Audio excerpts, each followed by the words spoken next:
Très heureux d'être là et même surpris. Aujourd'hui, on va parler un peu de certification Kubernetes. Je ne sais pas si dans la salle, il y en a qui veulent passer leur certif. N'écoutez pas ce que je vais dire. Donc moi, je suis consultant, Rémi Vercher chez Accenture, et en tant que consultant, on aime bien les certifications. Et donc en 2021, j'ai passé la CKA et je l'ai loupé. En 2022, j'ai passé la CKS et je l'ai loupé. Donc, comme on est dans un endroit où on aime bien les règles et l'expertise, je pense que je suis un bon expert pour vous expliquer comment louper les certifs. Et donc, il y a quelques tips à savoir, et donc on va voir ça tout le long de la présentation. Pas besoin de prendre des notes, je vous expliquerai après. On va voir avant, ce qu'on peut faire avant l'assertif et puis pendant l'assertif. Premier point, c'est trop de confiance. Je ne sais pas si vous connaissez le syndrome de l'imposteur. Ouais, bah, moi, pas du tout. Je suis allé, voilà, on était plusieurs copains, collègues à avoir passé les certifs, et puis en fait, j'ai des collègues qui l'ont eu avant moi, et puis qui n'étaient pas du tout sur le sujet cube. Je me dis, bah, attends, si eux, ils l'ont, franchement, ça va, facile. Donc, bah, j'y suis allé un peu la fleur au fusil, et bah, manque de bol, j'étais pas du tout préparé, et je me suis pris une belle claque dans la tête. Donc, si vous voulez passer une certif comme ça, allez-y, nickel, ça va mal se passer, et tant mieux. Deuxième point, c'est surtout ne pas pratiquer. Il faut savoir que la CKA, CKS, c'est essentiellement du lab. Donc vous avez une vingtaine de questions, on vous demande de manipuler, etc. Si vous ne savez pas créer des déploiements, des ingresses, éditer des config maps, mettre à jour un cluster cube, modifier des admissions contrôleurs, etc., tant mieux. Continuez comme ça. Si par mégarde vous avez manipulé un peu, c'est pas trop, mais bon, c'est pas grave. Il faut savoir que vous avez un terminal pendant l'assertif, vous n'avez pas d'éditeur de texte, etc. Donc ça va être du VM, ça va être du kubectl, comme on dit chez moi, et pas du kubectl, etc.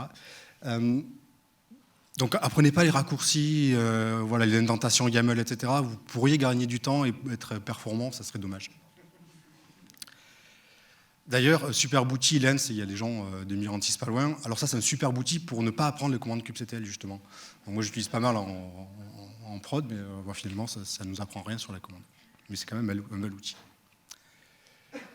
Ne vous entraînez pas sur Killer SH. Donc, point numéro 4, il faut savoir que depuis je crois que c'est l'été 2021, si je dis pas de bêtises, vous avez le droit à 2 examens blancs sur Killer SH qui sont plus durs que ce qu'il y a sur la CKA normale ou le CKS.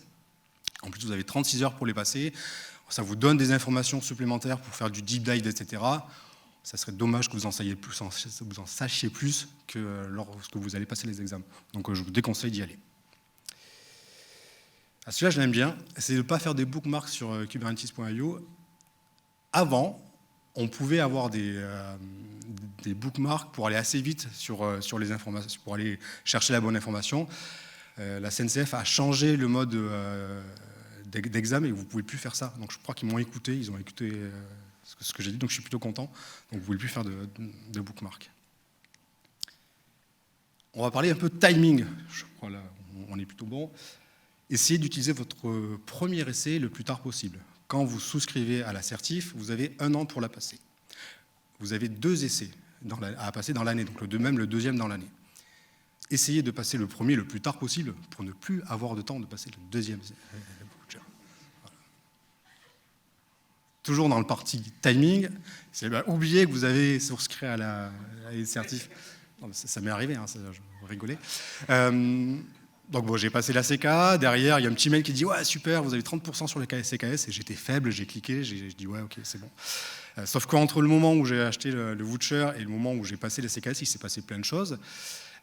Et il arrive un moment donné, un fameux 24 décembre, où on reçoit ce mail-là. On vous dit « Ah, il vous reste 1 mois pour passer la CKS ». Vous imaginez ce qui se passe le 24 décembre, c'est la bonne condition pour se préparer, quoi.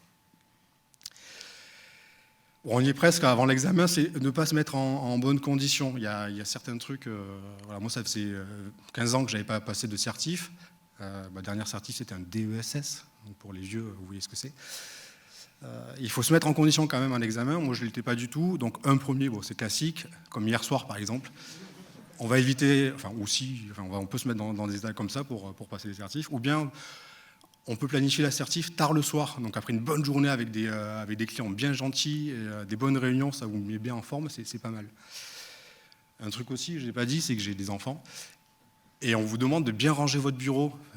Ça, c'est mon bureau. Voilà. Si vous voulez ne pas passer les examinateurs, c'est pas mal. Autre point aussi, on est en période Covid, bon là c'est plutôt période grève. Ça c'était la deuxième fois, mais une semaine avant l'examen, c'est la super condition d'avoir toute la famille qui est covidée, c'est nickel. Donc bon, je ne vous souhaite pas quand même d'être covidé, mais bon.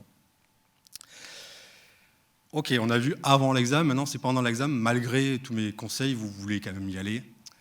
On va quand même essayer de louper ça. On va la foirer, cet examen, on le foirer. Je reprends sur la partie mise en condition. Bon, vous avez rangé votre bureau, vous allez démarrer l'examen. Il y a un examinateur qui va vérifier que c'est bien vous qui parlez, etc. Ayez une caméra webcam toute pourrie. Comme ça, on ne peut pas scanner votre carte d'identité. C'est du vécu. Quand vous passez des certifs Red Hat, on vous demande 2 caméras. C'est encore mieux. Ayez une connexion Internet bien pourrie. J'ai eu le malheur de changer d'appart entre le moment où je me suis inscrit et le moment où j'ai passé l'assertif. Du coup, j'ai été obligé de passer la 4G sur la 4G. Qu'est-ce qui se passe quand on vous appelle pendant l'examen avec la 4G? Voilà, ça coupe. Bon, il y a plein d'autres trucs comme ça. Dernièrement, pas plus tard que la semaine dernière, mon boss a malencontreusement débranché son ordinateur pendant la batterie, enfin le chargeur. Donc, il a eu du mal à finir sa certif. Voilà, c'est le genre d'exemple que vous pouvez voir. Bon, après, vous avez quand même réussi à passer l'examinateur. On va lancer les questions. Il faut savoir qu'il y a toute une liste de questions. Et en bas, en général, les questions, il y a quelques tips. Donc ça, c'est pour certains qui sont dans la salle, ils savent de quoi je parle. Ne lisez pas les questions en entier, peut-être que vous auriez des informations intéressantes en bas. Ça, c'est ma préférée, c'est oublier les contextes Kubernetes. Quand vous faites l'assertif, vous basculez d'un cluster à l'autre. Il y en a, il faut faire des updates, l'autre, il faut faire des déploiements, etc. En fait, oubliez de changer de contexte de Kubernetes, ce qui fait que vous essayez de faire une action sur un cluster où il n'y a pas de problème. Pour la véritable histoire, j'ai été extrêmement stressé et j'ai perdu beaucoup de temps sur ce sujet-là. Donc, si vous voulez faire comme moi, perdez du temps sur les contextes. Ne sauvegardez pas votre travail. Allez-y à coup de kubectl, edit, patch, run, ce que vous voulez, mais surtout ne générez pas de manifest YAML pour pouvoir les rejouer après. Ça pourrait vous servir et ce serait dommage. J'ai parlé un peu de temps avant, il y a aussi le timing pendant l'examen. Donc l'examen, c'est 2 heures. Pendant 2 heures, il y a entre 15 et 20 questions. On est chanceux, on va tabler sur 15 questions. Il faut avoir 68% de réussite. Si on fait le calcul, ça fait à peu près 11 questions justes. 11 questions sur 2 heures, ça fait 11 minutes par question. Prenez 12 minutes, vous êtes sûr de ne pas aller jusqu'au bout. Si vous n'avez pas respecté ce que je venais juste de dire avant et qu'il vous reste du temps, arrêtez tout. Ne vous amusez pas à essayer de rejouer les questions que celles que vous n'avez pas réussi. Et j'espère aussi pour vous que vous n'avez pas sauvegardé votre travail parce que vous serez tenté de réappliquer les manifestes pour être sûr que ça ne va pas bien. Mais en fait, c'est tout.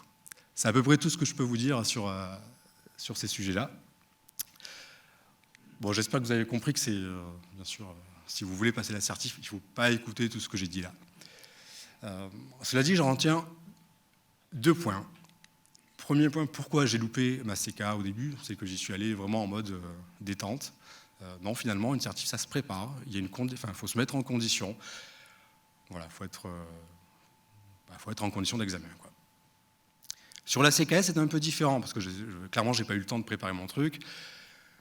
Par contre, je savais que j'avais droit à 2 essais, donc du coup, j'ai pris le premier essai comme un vrai coup dans l'eau, quoi. Donc j'y suis allé, j'ai vu finalement ce qu'on me demandait. Bon, j'ai loupé, je le savais, mais ça m'a permis de mieux passer la seconde épreuve. Bon, au final, je les ai eus, quand même. J'ai même eu la CKAD derrière, la KCNA, donc j'en suis à 4, on va s'arrêter là. Voilà, tout ce que je voulais surtout vous faire passer comme message, c'est que quand on voit sur LinkedIn, sur Twitter, les gens qui se pavanent, super, j'ai eu l'assertif, c'est génial, etc. En fait, derrière, il y en a qui ont échoué avant. Et ça fait du bien de rappeler que ça existe, des gens qui échouent. Enfin, j'en suis la preuve vivante. Et pourtant, je vis bien, hein, ne vous inquiétez pas. Et c'est à peu près tout pour moi. Là, je crois qu'on est bon au niveau temps. Je disais de ne pas prendre de notes. Si vous voulez relire tout ce que je vous ai dit, c'est disponible en article en français, en anglais. On va s'arrêter là au niveau des langages. De toute façon, les slides, je crois que ça sera sûrement disponible. Oui. Et donc, je vous remercie. Si vous voulez discuter plus longuement, je suis disponible. Alors, moi, je n'ai pas de stand. Voilà, je suis là un peu en mode touriste, mais c'est avec plaisir que je peux échanger là-dessus. Vous me trouvez sur Hervé Recher, sur les réseaux sociaux. Et je vous remercie.